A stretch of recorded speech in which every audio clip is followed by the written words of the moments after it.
here's a couple of things we need to make sure that we are aware of. 6162, it's going to be a lot of content because I'm showing a lot of things worked out by hand, and there's a lot of visuals. Okay, but I'm also going to show you how to do this on the calculator, which is just a couple of steps, right? Which will make life a little bit easier for you. All right, and plus we've got the homework portion of this anyway. Okay. Chapter 4's test closes tomorrow night, right? Right, midnight, and the homework was last night, right? Yeah. So just kind of keep that in mind. And there's one problem I'll work at the very end. It's on residuals, if y'all will remind me. Okay. All right. So here we go. Discrete probability distributions, right? So when we get done with this, we'll be able to distinguish between discrete and continuous, right? We'll look at probability distributions and graphing them. We'll compute the mean, standard deviation of a discrete random variable, and then we'll also look at the expected value, right? So those are the things that we're going to cover. All right, so a random variable is a numerical measure of the outcome from a probability experiment. So its value is determined by a chance, right? So random variables are denoted by using such as x. So we can have discrete and continuous random variables. So the first one we'll talk about is discrete. Discrete either has a finite or countable number of values. Okay? If I said how many people are in here, that's a discrete number, right? 1, 2, 3, 4, 5 type thing. So there's no space. If you were to plot it on a number line, there wouldn't be anything in between them. If you were to plot it on a graph, you would not connect the dots. Okay? So going back to some graph theory on that. Now, continuous has infinite many values. Values of a continuous random variable can be plotted on a number line with an uninterrupted fashion, meaning the space between the dots is all connected. Okay? So like if you had a scatter plot, all those different dots would be connected, meaning something is happening in between. Right? So we talk about continuous. One of the examples I give, like in algebra for a continuous, is you growing. I mean, if you think about as a child from their birthday to their next birthday, right?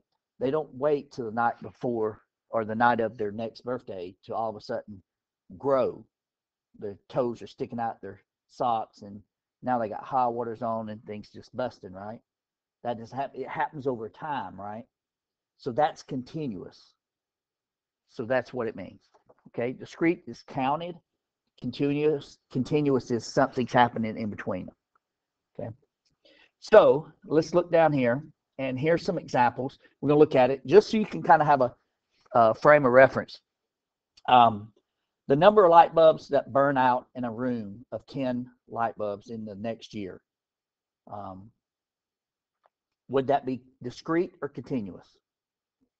It'd be discrete. Yeah, because we would 1, 2, 3, 4. Those are counted, right? The number of leaves on a randomly selected oak tree. Discrete or continuous? Why would it be discrete? If you take off all the leaves, you can physically count them, right? Yeah, you're exactly right. Okay, so you don't have a partial leaf. If it's a leaf, it's a leaf, right? So anyway, the length of time between calls to 911. Why would that be continuous? A what now?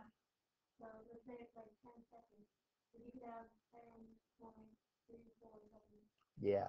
So it's not good. The length of the time between calls to 911 could be 10 minutes, 10 seconds, 10 seconds, but it also could be 11, 12, but it could be 10 and a half, 10 and a third, right?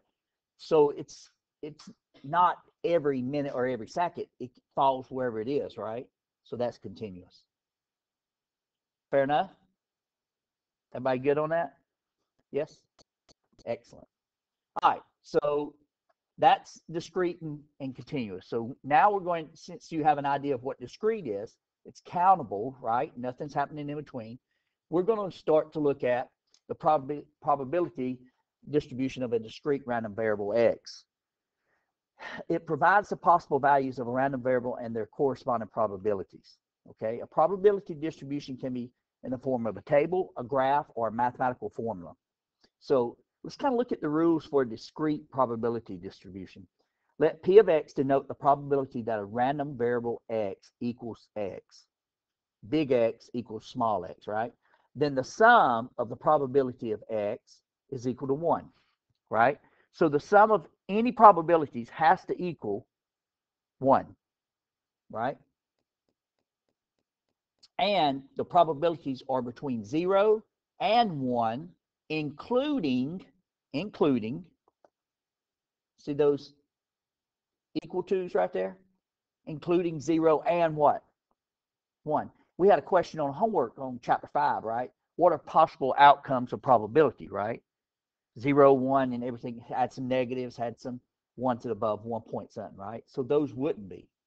So it's kind of re-emphasizing that. Now, drawing a probability histogram. So you have the x 0 through 5. The probability of x is 0.01 or 0.06, 0.58. If you were to sum these up, those up, it better be equal to, guess what? 1, right? For it to be a probability distribution. That's what we just said the criteria was, right? So how do you do a histogram or a plot on that? Well, if you go to your, I can show you that pretty quick, but 0, 1, 2, 3, 4, 5, 6. If you go and you put this in L1 and L2, right?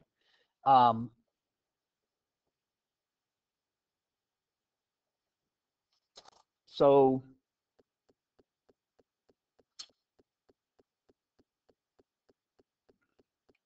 see if I can do this. Well, there.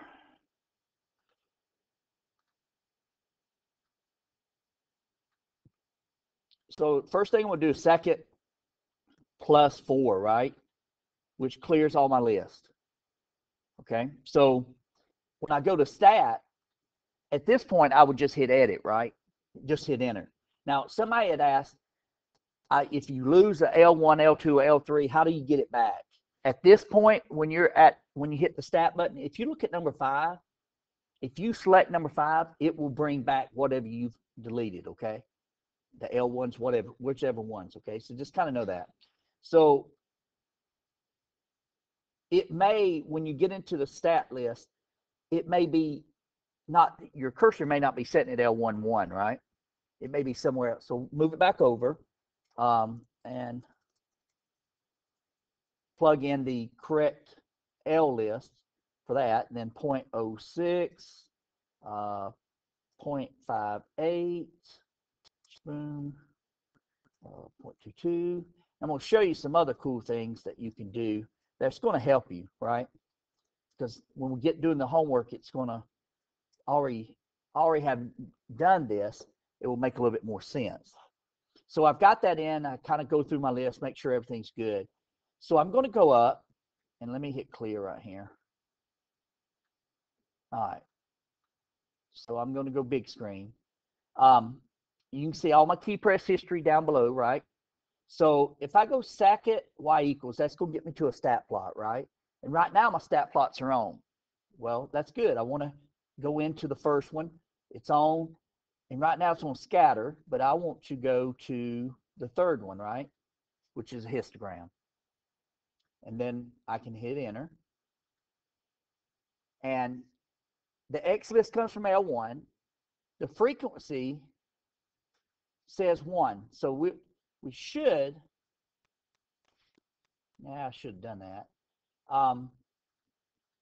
the frequency should be second L2. There we go. All right. So that frequency block is going to be really what's the probability. And then all we have to do is do what? Graph. But before I hit graph, let me do this. Let me make sure that that's off, and then graph. And then let me go zoom 9, right? Zoom stat.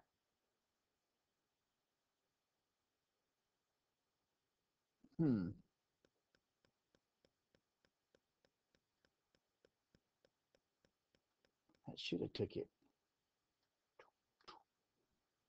Delete 1. Yeah. Okay. On the other stuff that we look at, it's going to zoom 9. There.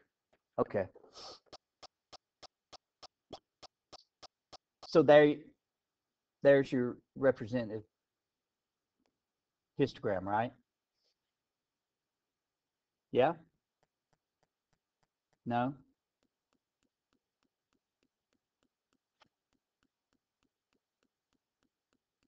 I know. Because everything's equal on the thing, right? You're supposed to be able to do L1, L2. You should be able to. So I'll go back and look at that. I didn't check it, so I'll have to go back and look at that. I may put a short one on there. So, all right. But at least you typing it in and then going to the correct y equals.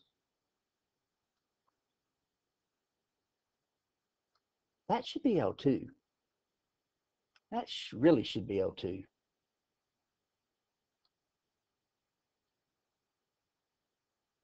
It's got to be L2. Graph. Yeah, that's better. Yeah, not 1, L2, right? Zoom 9.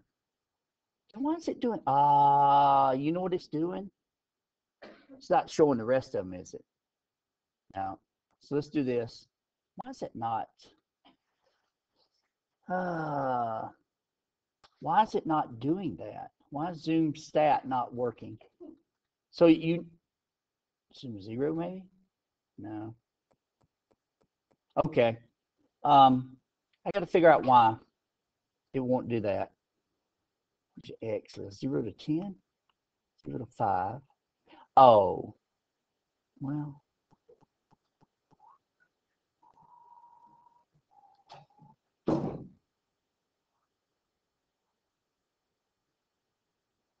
Okay, I'll write you a blurb on, but it is L1, L2, but I'll figure out why the stat thing's not working, right? The stat zoom. So anyway, all right. Yeah, I didn't think it was. All right, so this is the way it's supposed to look, and it should do that. So I just got to look and see what zoom setting you have to for a histogram. But it's got to be L1 and the frequency would be L2, okay? All right. So now, what would you say the skewness of this is? Or is it normally distributed? Skewed, right. Right. Okay. All right. So here's an example of the mean of a discrete random variable. The mean is given by this formula, right? The mean of the x is equal to the sum of x times the probability of x. So if we're looking at this, to compute the mean of a discrete random variable, boom, it's x, the sum of x times p of x, right? Yes? So, you want to see how to do it with a, well, we'll do it with the, well, we can do it with this. So we got 1.49, right? Correct?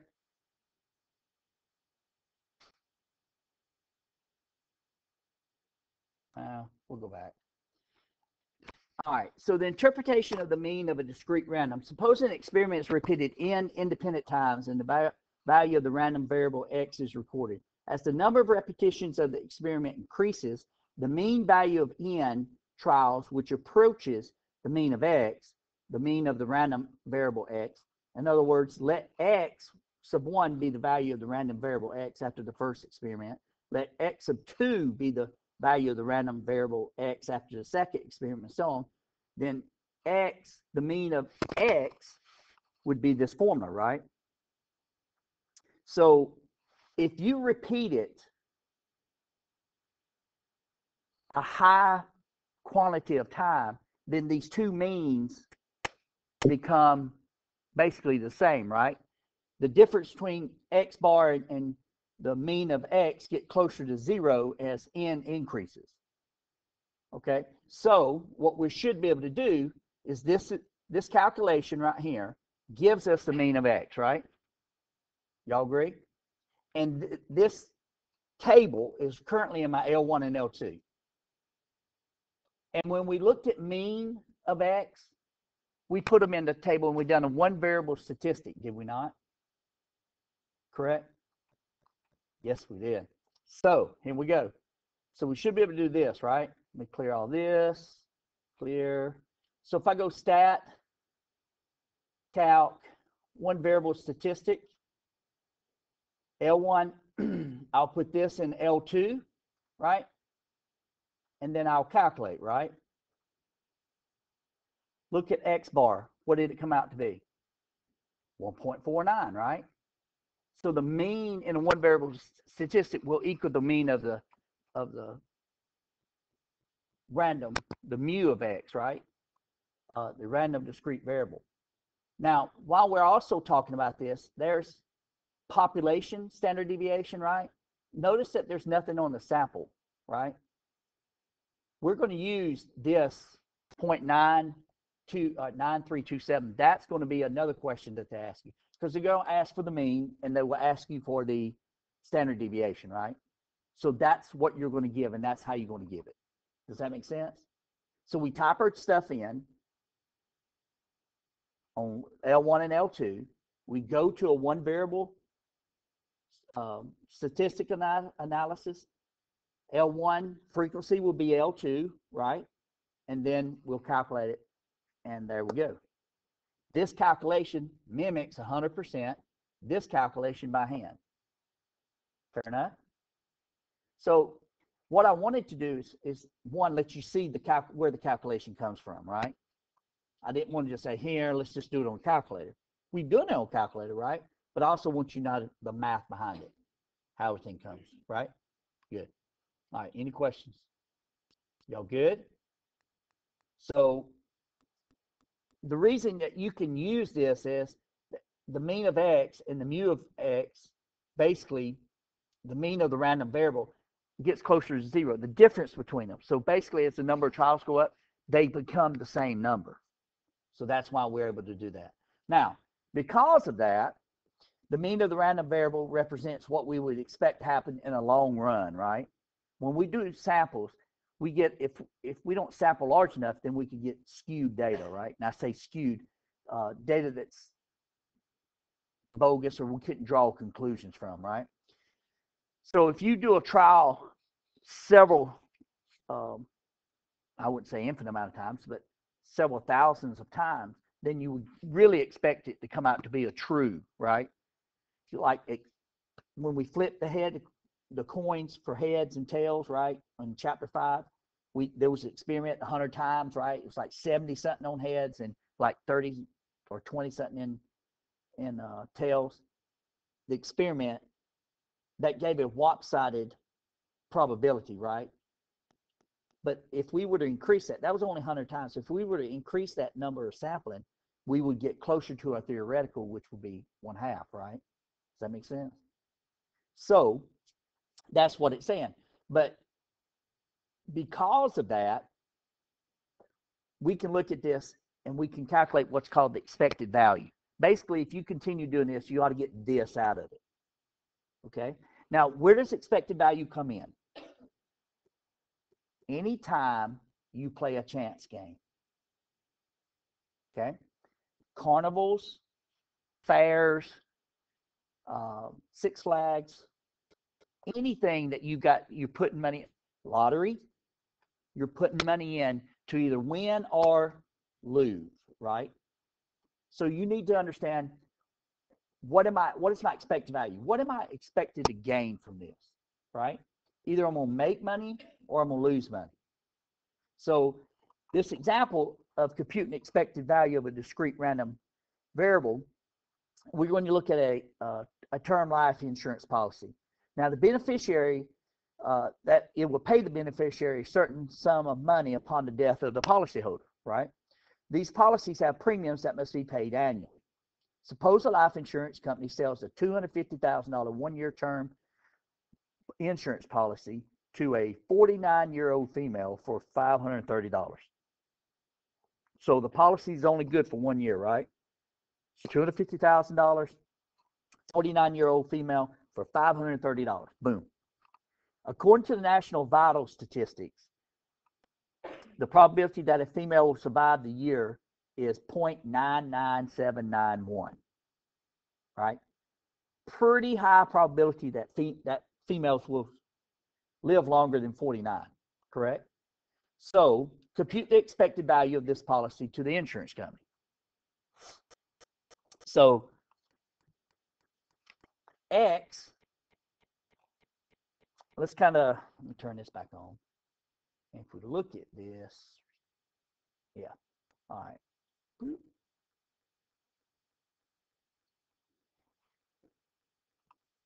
The probability that she survives is this, right? So the probability that she does not survive would be 1 minus P of X, right? Y'all agree? It's 1 minus that. That's where the 0.00209. Now, I'm going to go ahead and tell you, when you're doing expected value, you better go out to about 6 decimal places. If not, you're going to have round off error. Okay? And I'll show you what I mean by when we do one in the homework. Now, if she survives, the insurance company is going to make how much? $530, right? If she does not survive, then the insurance company is out how much money? $249,470, right? All right, 530 minus that, right? So how do you calculate the expected value? Well, the expected value is going to be this. It's going to be the amount times the probability. The amount of surviving times the probability of it. The amount you get paid for not surviving times the probability of it. And if you do that, then you end up with a net gain of $7.50.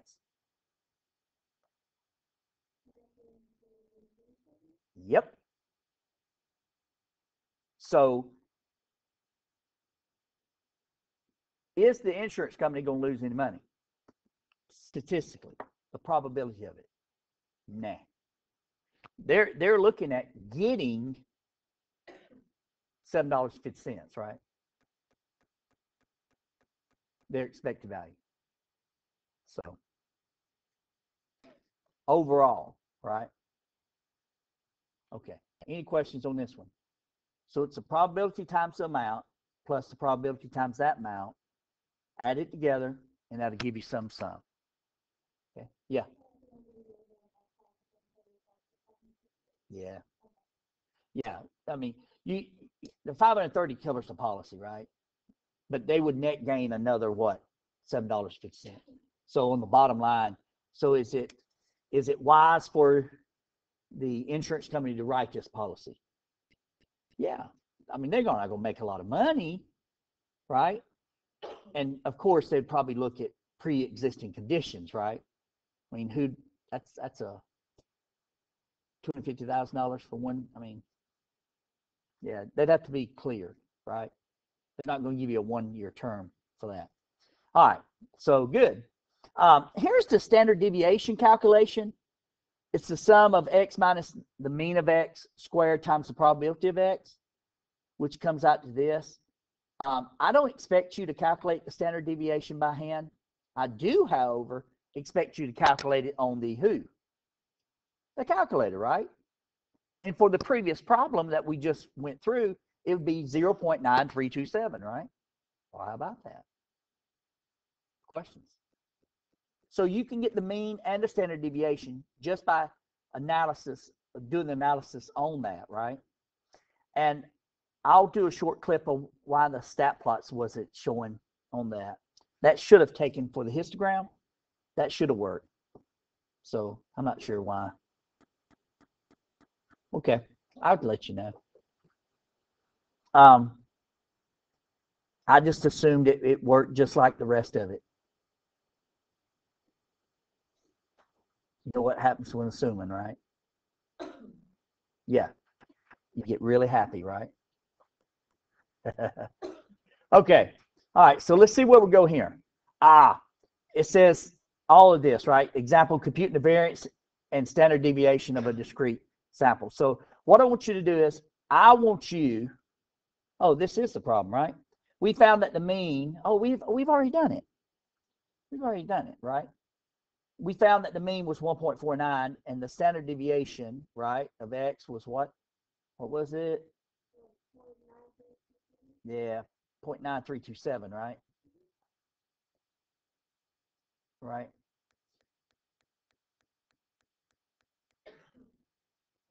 So they want the variance. So if they also want the variance, compute the variance in the standard. So the variance, right, would be what? What would be the variance? If the standard deviation is the square root of the variance, how do we find the variance? We do what to the standard deviation? Square it, right? Y'all agree? Yeah.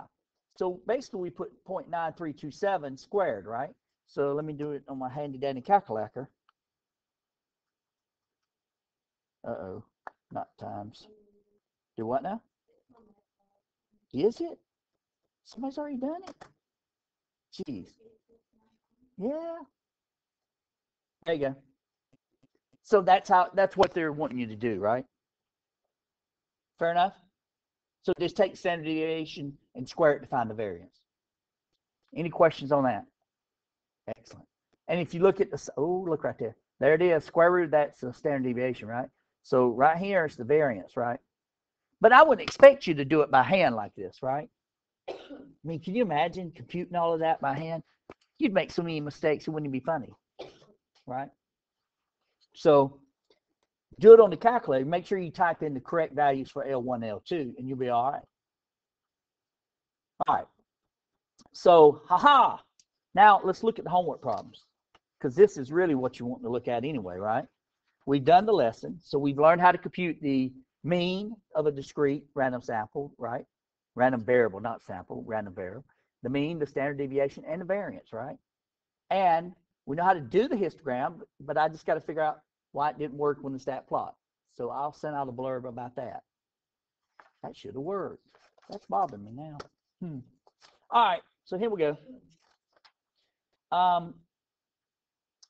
Determine whether the distribution is a discrete probability distribution. So if it's a discrete probability distribution, there were two criteria that had to happen, right?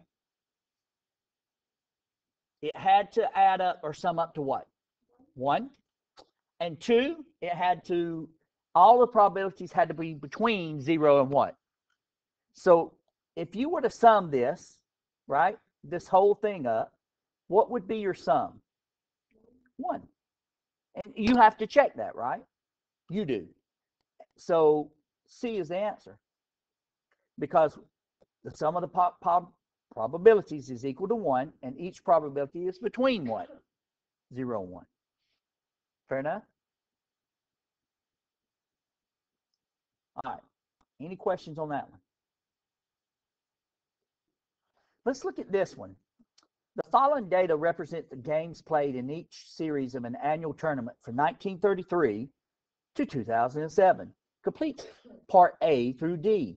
Well, seeing as I only grabbed part A and I didn't grab D, we're only going to look at A, but you got to look at more than that on the homework, right? So I do apologize. I should have grabbed the rest of them, but I didn't. Not sure why I didn't. So we've got to fill out the probabilities here, right? So here's the games played and the frequency thereof. So the first thing that we do is we sum up the frequencies, right? Sum the frequencies. Well, that's going to give me a total of, guess how many? 74. So basically all we're going to do is we're going to say, okay, 16 over 74 equals something. 14 over 74 equals something. 19 over 74 equals something, right? And then what, 25? I'll go over here and do 25 over 74. So I'm going to write these out because these values are what goes in here, right? For each one of them, right? The 4 decimal places, correct? Okay, so that's part A. So you're finding the probability of X, right? Probability of that occurring, correct? So the only things that it could ask you after that would be to what? Graph it on a histogram, calculate the what? Standard deviation, and calculate the what? The mean, right? So once I get this table filled out from these values, plug them in, right? This would be, that would be if 7, right? And this would be if 6, this would be of 5, and this would be of what? 4, right? Agree? Once you do that, then you should be okay. I'm pretty sure it just said do the sum, the histogram plot, the mean, and the standard deviation. Pretty sure. It may come in and say the variance, but you know how to do that, right? Yes. Yes, you do. Okay. Any questions about that one? Anybody? Online or in face-to-face? Y'all good? That's exactly right. The variance is just the standard deviation squared, right? Excellent question. So if I was making a little footnote on things, and I apologize, I should have grabbed B, C, and D, but if we think about it, what else could they ask us from this? A histogram, meaning, I mean, that was what our lessons were on, right? Yeah. So, all right. Any questions? Well, boom. Now, expected value. In the game of roulette, a player can place a $9 bet on the number 20. And you can have a 1 out of 38 probability of winning. Why is it 1 out of 38 probability of winning? There's 38 spaces on that roulette wheel, right? There you go. So if you pick a certain one, then you got 1 out of 38, right? So if the metal ball lands on 20, then the player gets to keep the $9 paid to play the game, and the player is awarded an additional $315. Otherwise, the player is awarded nothing, and the casino takes the player's $9. What is the expected value of the game to the player? To the player, right? And then the second question is, if you played the game 1,000 times, how much would you expect to lose? Well, based off that question, part B's question just answered part 1's question, right? You should come up with a negative number, correct? A loss, right? So, but let's look at this, because you need to make a table, right? So, and it's not that hard. Let's see.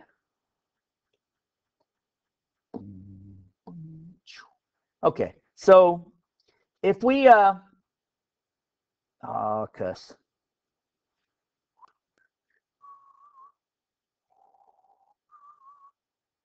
Okay, good. So if we look over here, we go, okay.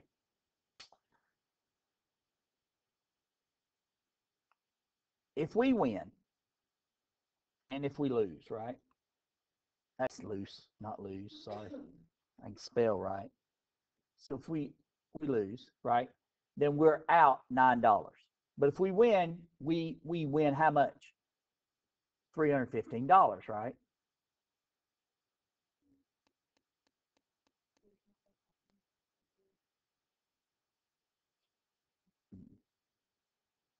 So what's the probability of winning? Well, 1 over 38 gives me 0.0263. So that's the probability of a win, right? Probability of X for winning would be 0.0263. Now, what would be the probability of losing?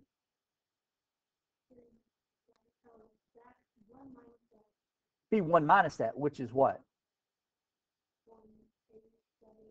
No. There you go. All right. If you multiply these two together, you get X times P of X, right? So if I multiply this across, I get $8. And now I'm going out to 4 decimal places, right? And that looks like a 25 or 245, but I need to make sure that that's a 4. Oh, cuss. 845. And then I've got, if I do this one, it's negative 8.7633, right? Yeah? Yeah.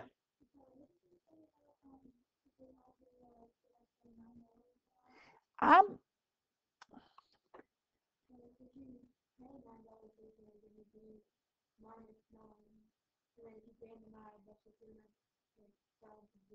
you paid $9 to play, right?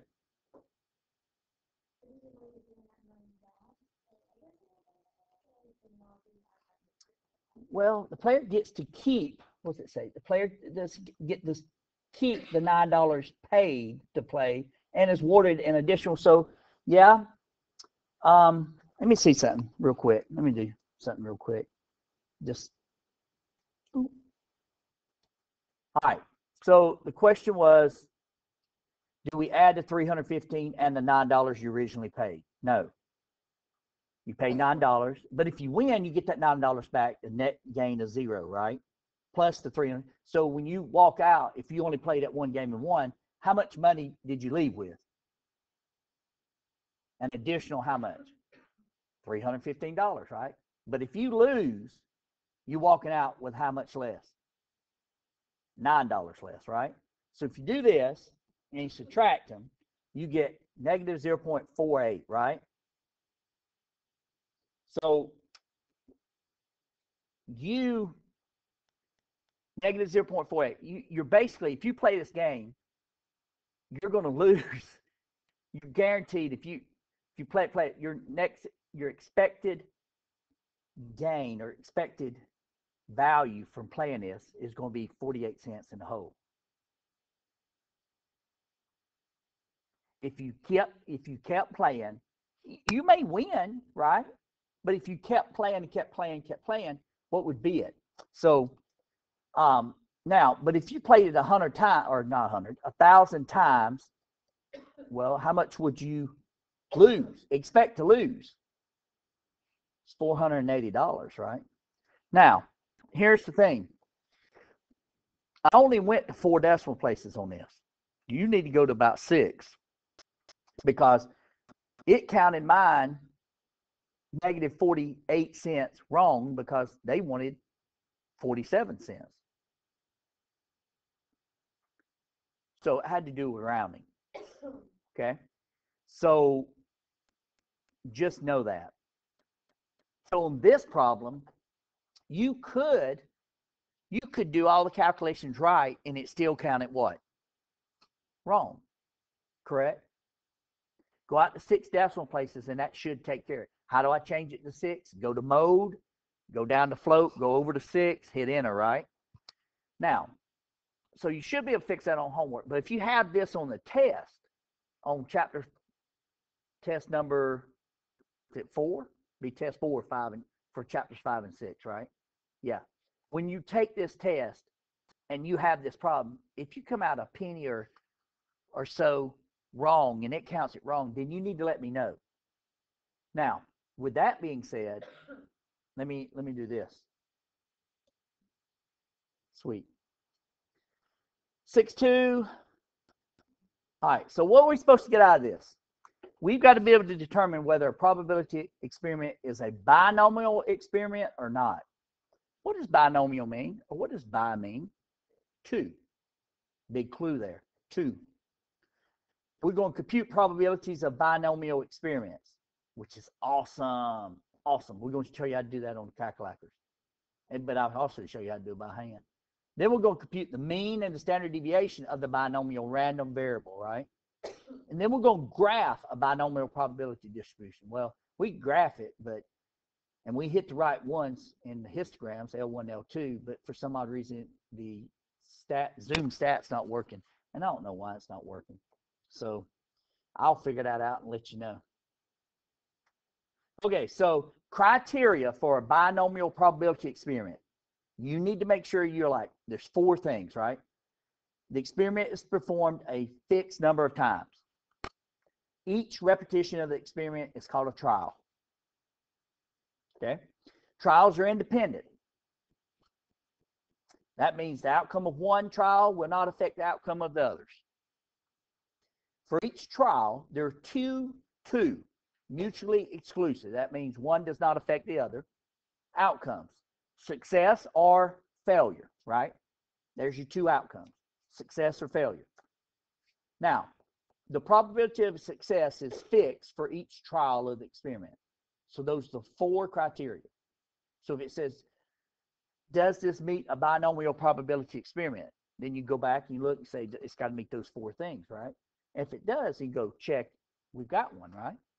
So that's what you got to make sure you're aware of. Now, notation used in the binomial probability distribution. There are n independent trials of the experiment. So n is the number of trials. Let p denote the probability of success, and 1 minus p is the probability of failure. And then let big X be a binomial random variable that denotes the number of successes of n independent trials of the experiment. So basically, 0 to n, right? 0 to n, and n being the number of trials. All right, any questions on that? Example identifying binomial experiments. So I've got 2 of them in here. So a player rolls a pair of dice 10 times, right? The number of X's of 7s rolled is recorded. Well, if you roll a die, you're going to get whether it's going to be a 7 or what? Not, right? 7 success and not a 7 would be a what? A failure, right? So you get 2 outcomes. So that would be a binomial experiment. And one rolling one die compared to the other would not have, they're independent. They're mutually exclusive. They have a disjoint relationship. Now, here's another example. The 11 largest airlines had a one-time percentage of, or on time, not one time, had an on-time percentage of 84.7% in November, according to the Air Travel Consumer Report. In order to assess reasons for delay, an official with the FFA randomly selects flights until she finds 10 that were not on time. The number of X flights that needed to be selected is recorded. Well, it's not a binomial experiment because it's not a fixed number of what? Trials. She went through it, selects flights until she finds what? 10 that were not on time, right?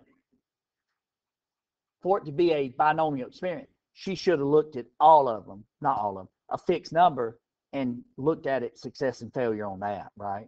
Does that make sense? So you can't go through it until you pick out all the failures. Now, computing constructing a binomial probability distribution.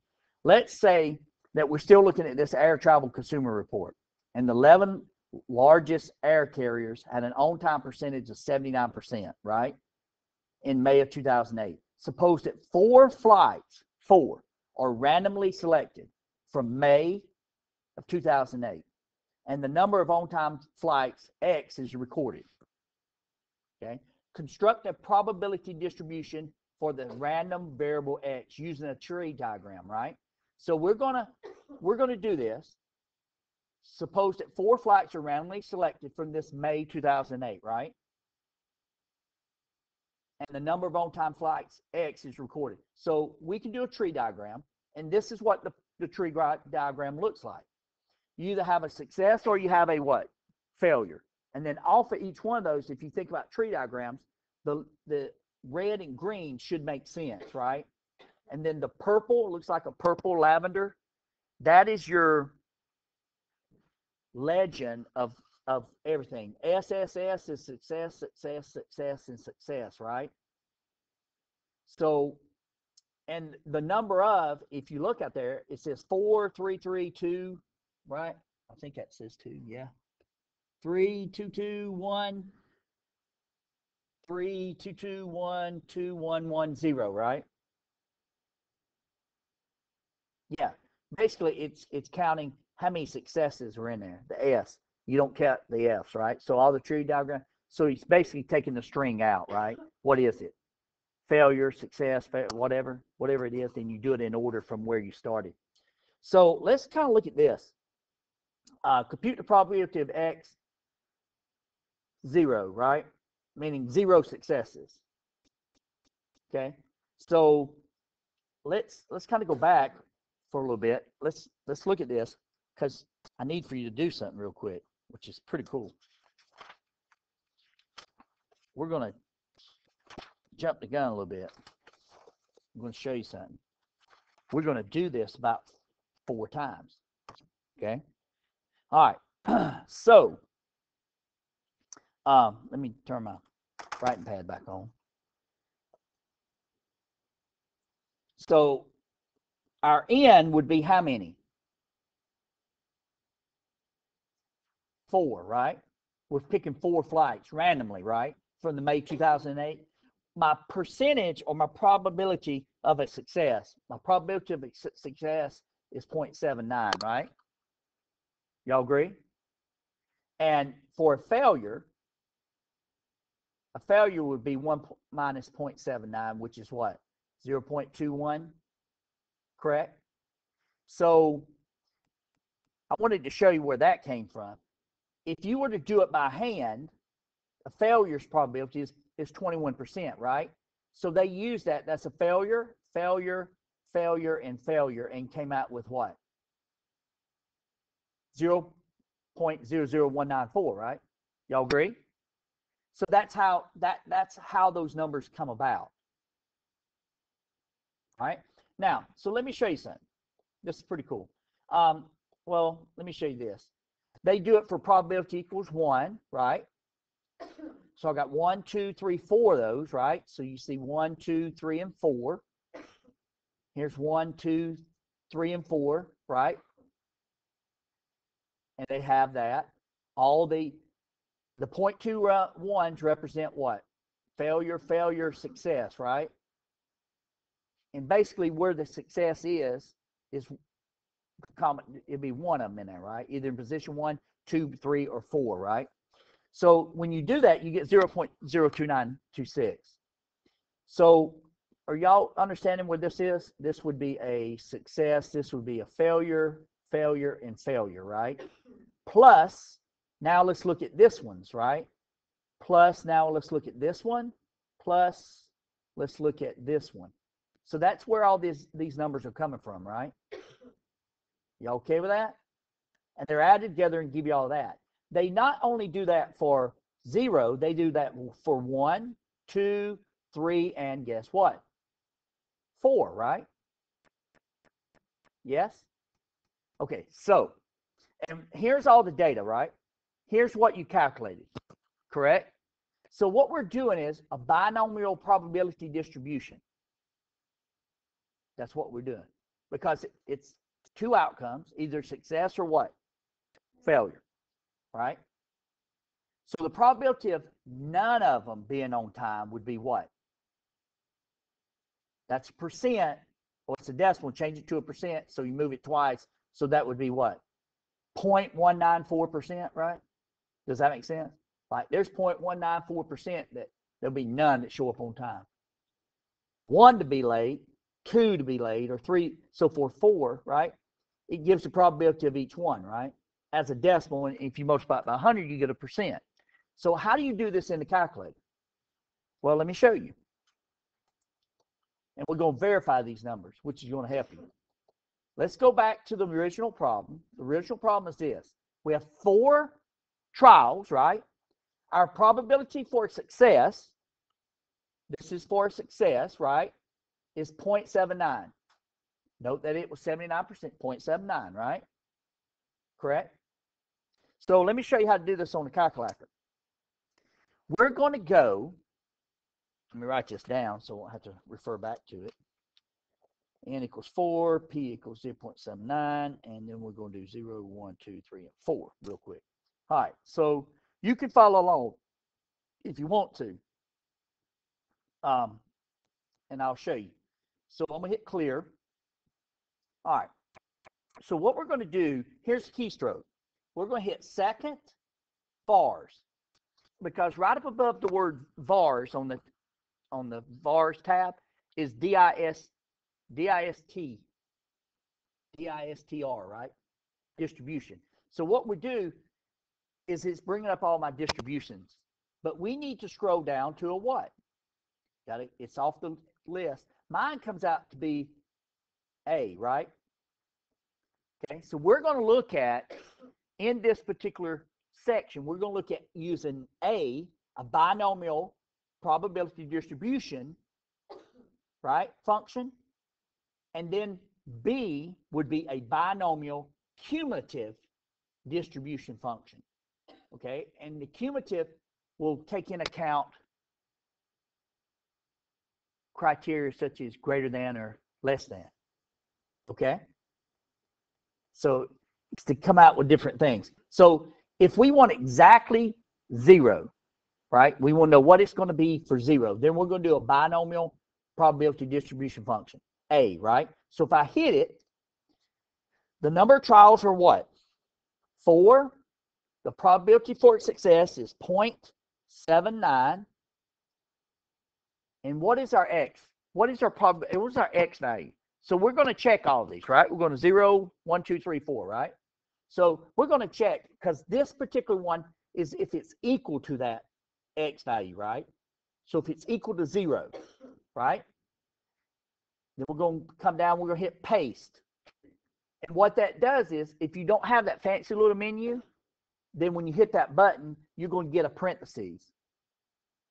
If you don't have the fancy menu on the TI-84, maybe it doesn't come out with, then you're going to have to type it in this way. 4, comma, 0.79, comma, and 0, right? Close parentheses. Now, if I hit enter, guess what I get? 0.0019, right? Well, what did I get here on my...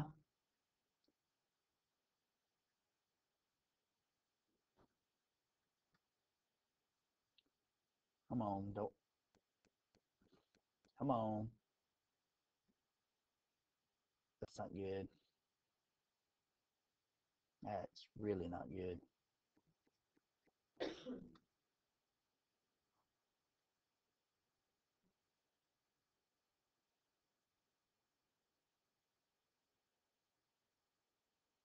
Okay. Ooh, thought it lost. Okay. So didn't we get that? Yeah. So if we turn around and we do it again, if we go, okay, second vars, we want to go all the way down to A, right? Which says BINOM PDF, right? A binomial probability distribution function. This is when it's equal to a trial, right? Now, all of my stuff is there. Instead of 0, I want to put what? 1, right? It's 4 trials. Probability for P means the probability of success. And then if I hit enter, paste it, and then enter, I get 0.023 or 293, right? So you can do that and fill out your chart, right? Does that make sense? Everybody's able to do that? That's as hard as it gets. Because you can do that, fill it out, and then do the greater than or least than, or greater than or less than or equal, you know, using the chart values as opposed to cumulative, just to kind of double check, right? So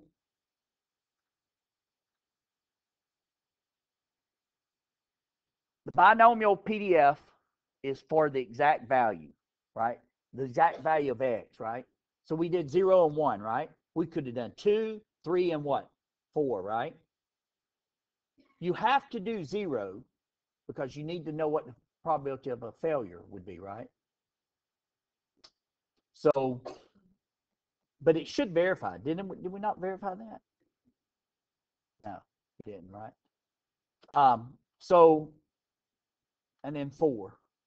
You can see that. Now, this is what it looks like if you try to do it by hand. So you're going to use a combination, right? Calculation times p raised to the x times 1 minus p raised to the n minus x for each one of those things, right? So yay you. So do I have to do it by hand? No. But if you wanted to, guess what? You could. There's the formula. Fair enough?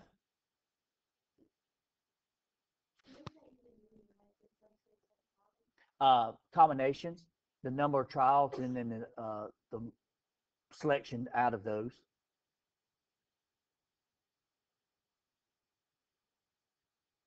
Yeah, combinations, permutations, all that. Like NCR, the number you got, and then how many of that, how many you need out of that, right? Okay. So, but don't worry, your calculator will do it for you, right? You just got to know how many trials and the probability for success. And then what X value you're looking at. 0, 1, 2, 3, or 4, right? Now, the phrase is down below. At least or no less than or greater than or equal to, right? See the math symbol? More than, greater than, fewer than, or less than, depending upon where the X is, right? No more than, at most, or less than, or equal to, exactly, or equals, or is. So those are words that they'll use in the verbiage that's going to mean an inequality, right? Does that make sense? So you may have, it may have been a day or two since you've seen a verbal to algebraic for inequalities, right? So there, that's why I put that there. Now, here's the calculation. So I gave you one just so you could see it, right? According to Experian Automotive, 35% of all car owning households have 3 or more cars, right? So in a random sample of 20 car owning households, what is the probability exactly 5 have 3 or more cars? Well, what's the probability? 5. But what's the probability of success? 35%, right? 0.35. So if you were, if you were to look at this, to do it on your calculator to make sure that it comes out to be the same as what you just got, then you would basically say, okay, my X would be the number of trials, right? 5, right? 5 people, right? My P, which would be my probability of success. And then, well, I shouldn't say X that. N is 20, right? That's the number of trials. I want to know 5 people, right? For 5 people, what would be the probability of 5 people having 3 or more cars, right? Exactly 5, which means what? Equal to, right? Does that make sense? Equal to X equals 5. So I'm going to use this Binomial Pdf, right? That is second bars. And it's on my calculator, it's A, but you need to make sure of that, right? Okay. So you can do this and double check that you get 0.1272, right? So 12.7% of 20 car owners have exactly 5 of those, probably 5 of them out of 20, 5 of them having 3 or more cars would be 12.7%, right? Okay. So you could, whatever you want to do. Could I go up to 20? Yeah. Yeah. So it just depends on what your particular value is. All right. So mean or expected value, right? Because if your trials are huge, then the mean and the expected value or stuff and are going to be the same. Standard deviation of a binomial random variable is this: mu of x equals n times p, and standard deviation of x equals square root of np times 1 minus p. You can do this on the guess who? The calculator, right? If I had 5, I wouldn't do this, right?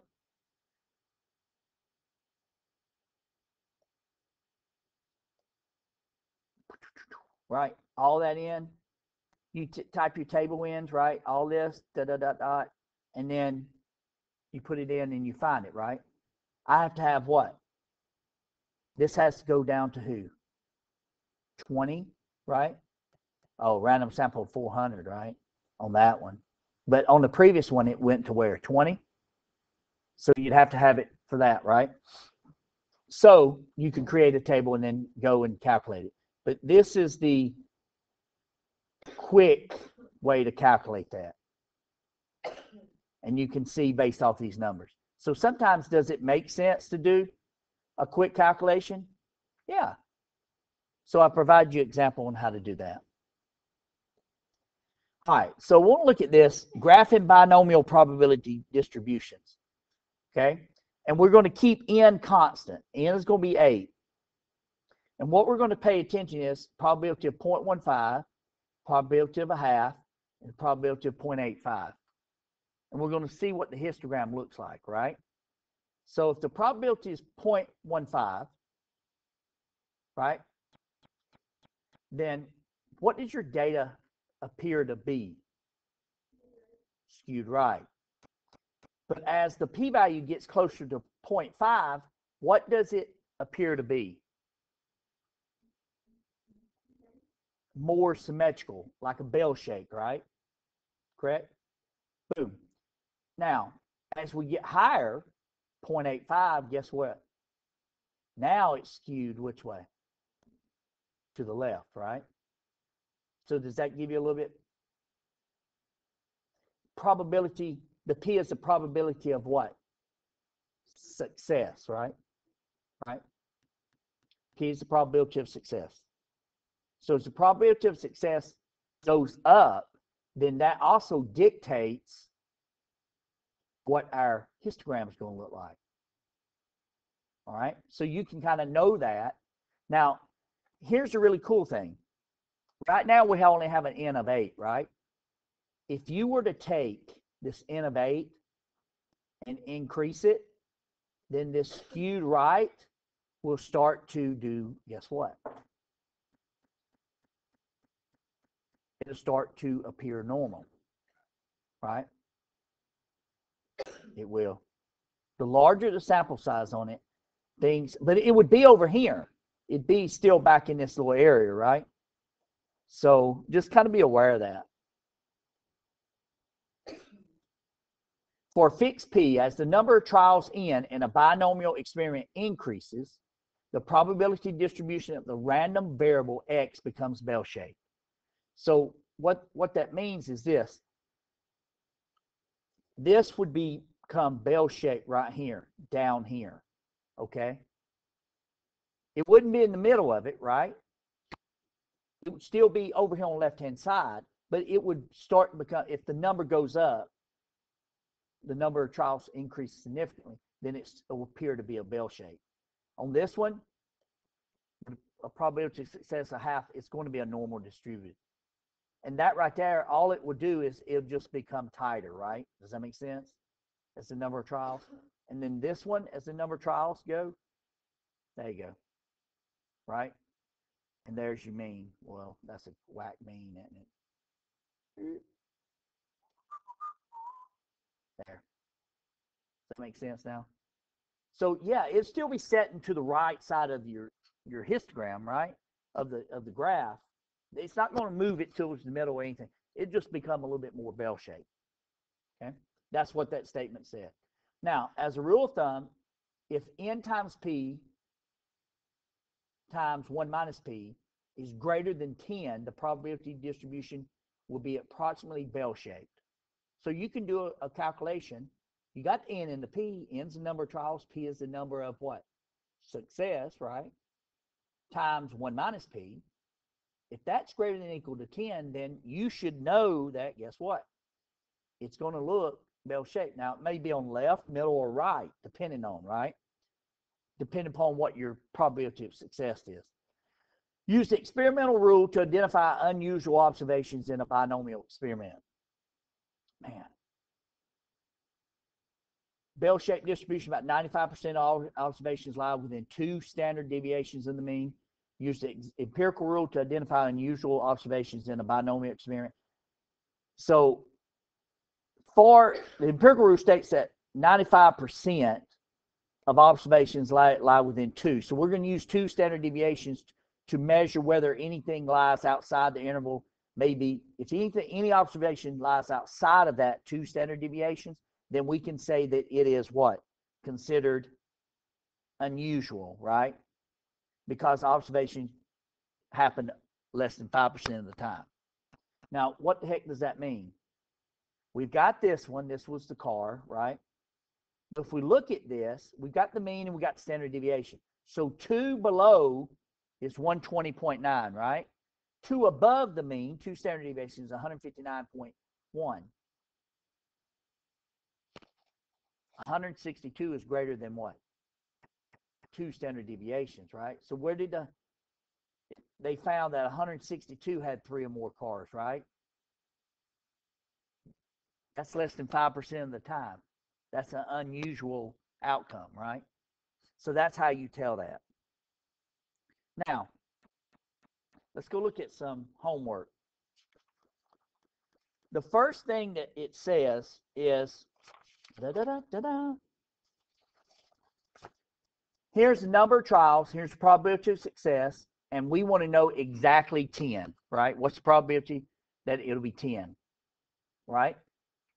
So we're going to do a binomial probability distribution, right? Yeah? So we got a calculator. So we got n equals 12, p equals 0.85, and then x equals 10. So we're going to go here, and we're going to go to our calculator, and I'm going to clear this so you can see some things clear. All right, so we're going to go second bars. We're going to scroll down, and we're going to make sure we're on binomial, not CDF, because that's cumulative, right? And I'll show you what that means in a second. Boom. Trials, that's n, right? We said 12. All right. Enter the probability of a success is what? 0.85. And we want to know exactly the value at what? 10, right? Boom. Hit enter. 0.2924. There you go. So that's your answer. Probability of a 10 would be 0.2924, which is basically 29%, right? Okay. Any questions on that one? Now, I want to show you this one.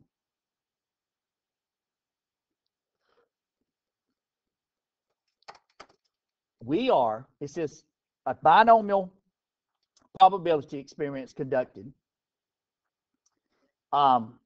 Compute the probability of x successes in independent trials, right? So n is 9, p is 0.9, and x is less than or equal to what? 3. So what we're needing is the probability of 0 plus the probability of what? 1 plus the probability of what? 2 plus the probability of who? 3. So we can do this with the Binomial Pdf for each one of these, right? And put it down. Or we could do this particular function, which is a Binomial CDF. And the C stands for cumulative. Okay? We want to do a cumulative.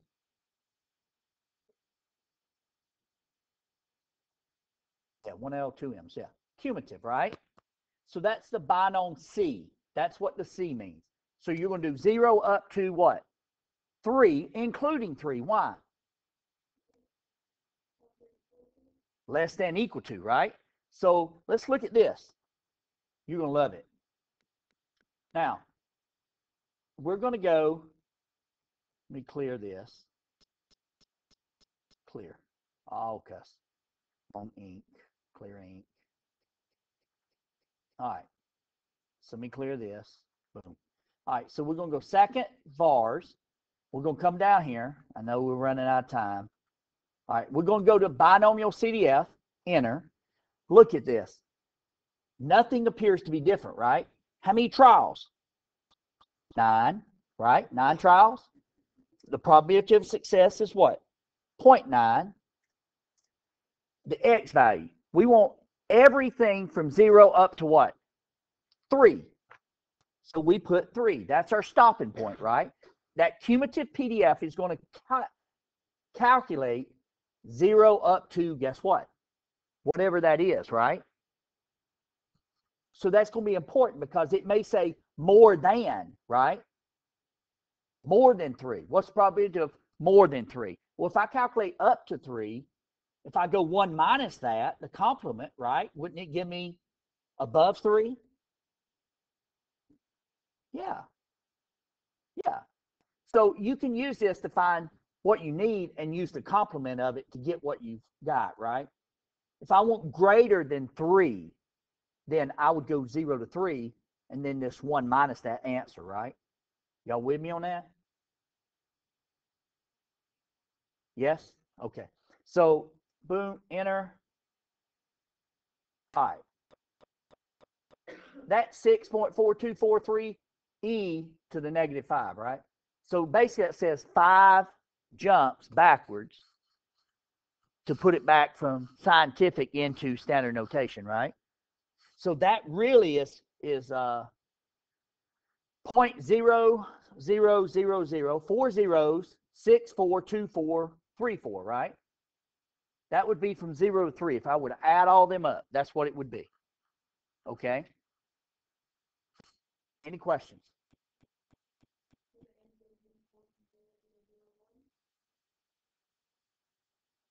Point 0.000064243.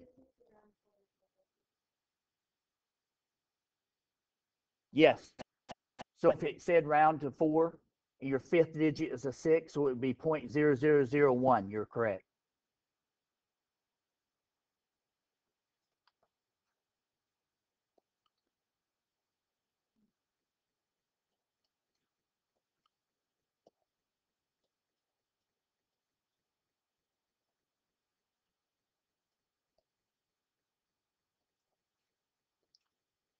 So if it said to 4, we're holding this one, looking at this one, right? Which would be 0.0001, right? For your answer, if it said 4 decimal places. Y'all with me? Does that make a little bit more sense? Yeah. All right. So we clear ink. Boom. All right. So we're going to use that, right? CDF cumulative, right? So here's the really cool thing.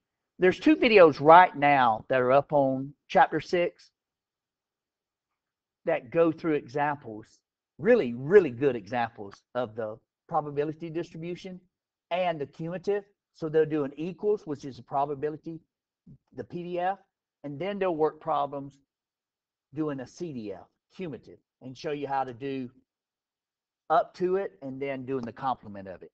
So it's a really, really, really good video. That one's about 14 minutes long, but it's really, really good. And then the other one is how you do the mean and the standard deviation. And then it goes into some other stuff, so you can kind of forget the other stuff. Select the criteria for a binomial probability experiment. The probability of success remains constant for each of the trials, right? P. Each trial has 2 possible mutual events. The trials are independent, and it consists of a number of trials. So it said select all that apply. Guess what? Every single one of them. Correct? Okay. Describe how the effects of n affect the shape of a binomial probability distribution. Well, as n increases, the binomial distribution becomes more what? Skewed right, skewed left, or bell-shaped? Bell-shaped, right? Okay. Questions on that one?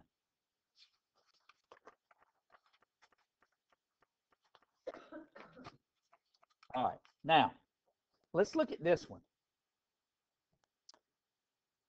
Oh, this is discrete and continuous, right? Number of people, blood, type A, and a random sample of 35. Well, that's discrete, is it not? Because you can't have half people, can you? No, can't do that. There's still a person if they're even missing limbs, right? Yeah. All right, amount of rain in city B during April. Well, that's over what? Over time, right? So that is a continuous, right? Because the values could be greater than or equal to what? 0, right? Yeah, it could be, yeah. Every day you could add to it, right? Yeah. So you connect the dots. All right, so let's look at this one, because this one is really A through F. And it's like, this is the big one, right? This is really the last one in that problem. So it says in the probability distribution on the right, the number of marriages an individual aged 15 years or older has been involved in.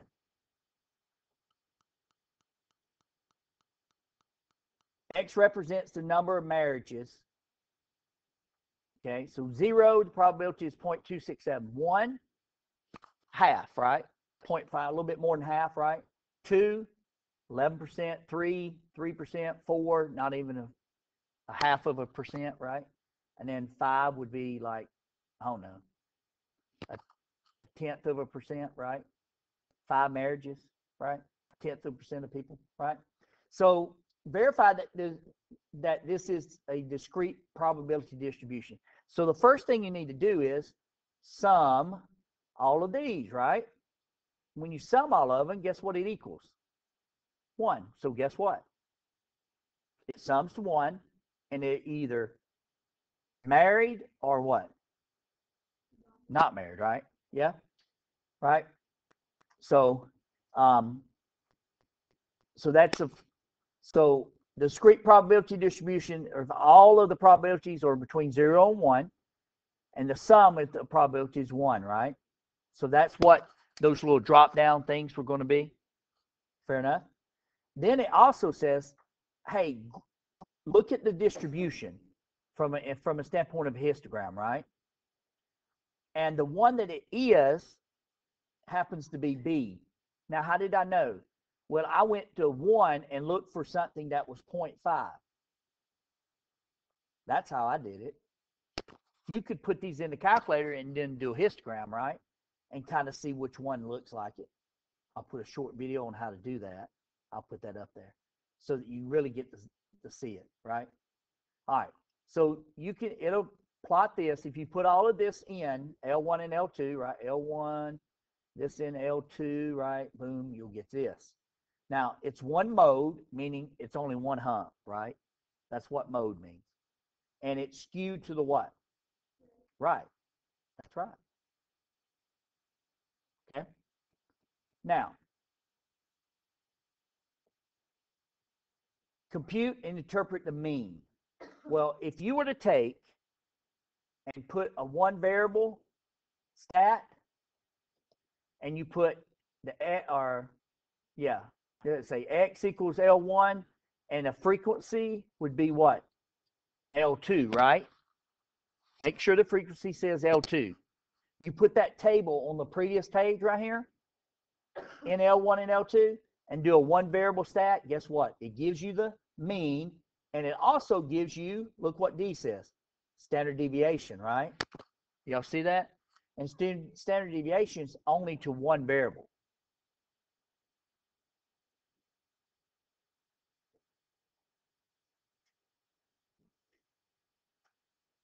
All right. What is the probability that a randomly selected individual 15 years older were involved in 2 marriages?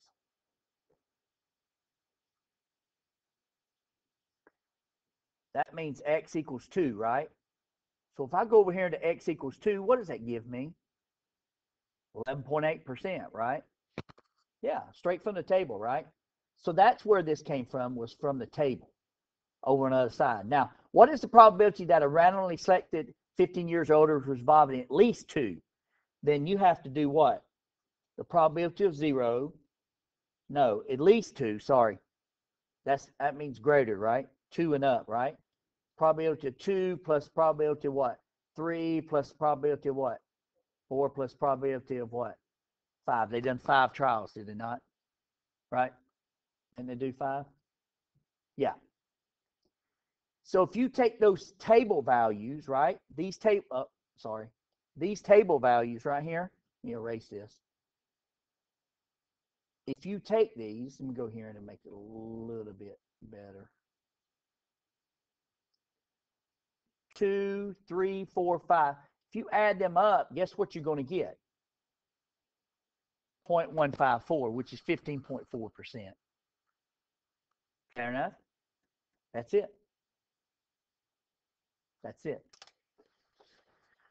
So that's everything on probability distribution, right? So we learned how to solve it, right, using the calculator. We looked at cumulative, right? And I really highly encourage you looking at the video that's up in Blackboard on Chapter 6 for that. It's like 14 minutes long. Really, really, really look at that.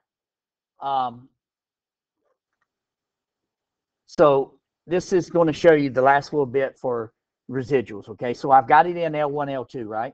If I go stat, calculate 4, right? I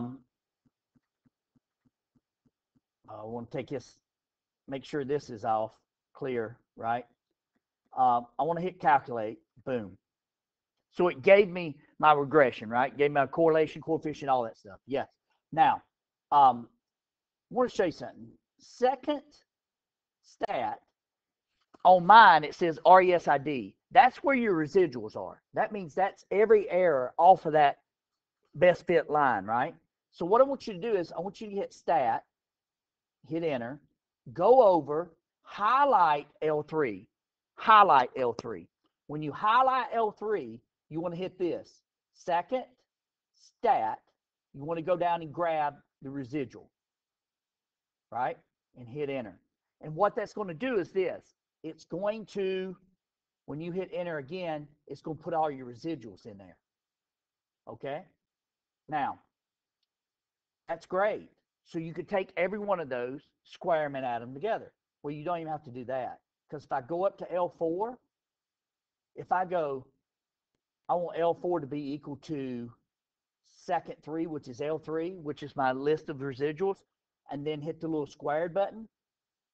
L4 now is going to be L3 what? Squared, right? So if I hit enter, guess what? Yay. So L4 contains all my squared residuals, right? Yes? So if I hop out real quick, let me do this, clear. If I hop out, L4's got my squared residuals. If I go second list, if I go over here to math, if I second list, well, not second list, second stat, which gives me my list, right? If I go over to math, look at number 5. If I hit number 5, it brings up sum, right? If I go second 4 and put a parentheses around it, guess what it's going to turn around and do to list 4? Sum them. And that's it. That's your sum of your squared residuals. So that's how you do it. Okay? And I think that's on the last problem of your homework for A through F, right? So there you are. Yeah? So that's going to help you, right? So, all right. Good. I'm done. Thank you.